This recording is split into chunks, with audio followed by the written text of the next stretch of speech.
Napaluhan na lang itong si Ramon sa sobrang galit sa mga sinabi ni Tess na katotohanan. Ngunit itong si Marites, kahit alam niya na mapapahamag itong si David, ginawa pa rin niya ang tama. Sa kagustuhan din niya na makabawi siya kay Tanggol. Halos nagmamakaawa itong si Marites kay Ramon at Don Julio na huwag iligpit umano itong si David. Pero sarado ang isip ni Ramon dahil sa sobrang galit. Pinapahanap kaagad ni Ramon kala Franco at sa kanyang mga tauhan itong Piking Jesus sa loob ng mansyon.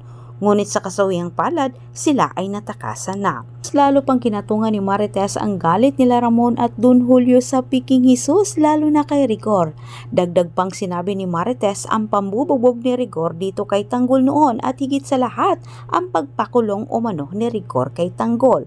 Humingi na ng kapatawaran muna itong si Ramon bago niya tulukan ang buhay ni David kay Tess.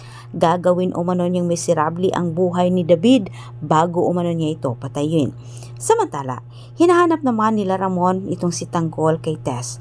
Pero walang maiturong lugar itong si Tess kung saan umano niya makikita ang kanyang anak. Hindi naman inilihim ni Marites ang nagalit itong si Tanggol sa kanya dahil din sa maling akala. Pinakita naman ni Marites kala Ramon at Don Julio ang totoong larawan sa totoong Tanggol.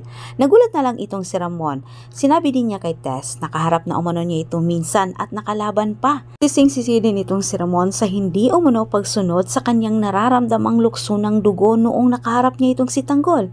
At samantala, alam na ni Tanggol kung paano rin niya mahanap ang kanyang ama sa pamagitan ng mga diamante. Si Ramon mismo umano ang lalapit sa kanya.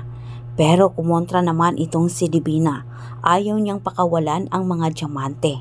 Sa tono ng mga pananalita ni Divina, tilang siya'y may masamang pinaplano dito sa mga diamante at kala Tanggol. Maraming salamat sa panunood. Huwag kalimutang mag-subscribe.